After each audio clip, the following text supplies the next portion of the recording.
When someone becomes overwhelmed with anger, it can bring out a totally different side to their personality, as we all know. Anger can make you say things you'd never normally say and do things you'd never normally do. In the heat of the moment, when you're filled with rage, you tend to feel an immense and unshakable conviction that you're totally right and that everyone else is wrong, and this makes it incredibly hard to reason with you.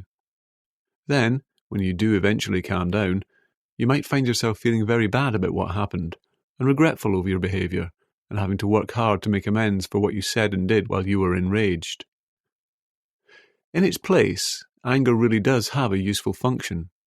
If we're threatened, the emotion of anger can give us energy and strength to fight off an attacker to protect ourselves and the people we care for.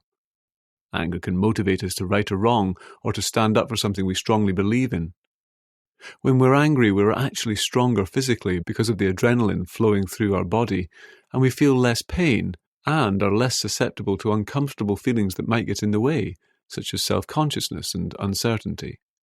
This is what makes anger such a seductive emotion, because it gives us the feeling that everything is clear and you are never so certain as when you are in a rage. As the saying goes, make a speech when you're angry and you'll make the best speech you'll ever regret. However, in the complex modern world we live in, things are rarely plain black and white or totally simple. When we're angry, we often experience what's called emotional hijacking. That is, the overwhelming emotion of intense anger hijacks our capacity to think calmly and clearly, and to be able to see alternative ways of looking at a situation. In other words, the angrier we are, the more stupid we become, because we get rigidly locked into one single way of looking at the world. This may have been quite useful thousands of years ago, if we were fighting a wild animal in the jungle, but it's a terrible way of dealing with most disagreements in modern life. To a very angry person, other people become nothing more than objects to be acted upon, rather than people to be interacted with. And treating people as objects has predictably damaging effects upon relationships in both your personal life and in the workplace. It used to be widely believed that it's always good to get anger out of your system, that to vent and let off steam is somehow healthy. But research has shown that this is a dangerous myth. In various psychological experiments, people who vented their anger by repeatedly punching a pillow or shouting about how they felt ended up feeling even more angry. Their blood pressure was raised and they actually felt worse than when they started.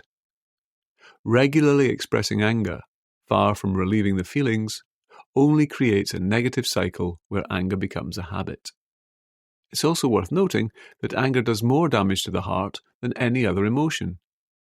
When highly angry, the pumping efficiency of the heart can drop by as much as 7%, enough to cause a heart attack in susceptible people.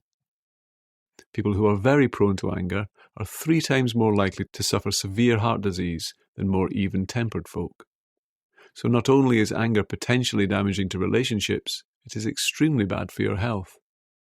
So the hypnotic part of this session is going to train you in how to stop anger in its tracks, so that when you encounter a difficult or frustrating situation, instead of being emotionally hijacked by that old anger response, you instinctively calm yourself down and start thinking rationally. The more you listen to this session, the more you'll find you're naturally staying calm, cool-headed, and able to think clearly in situations where you would once have lost your temper.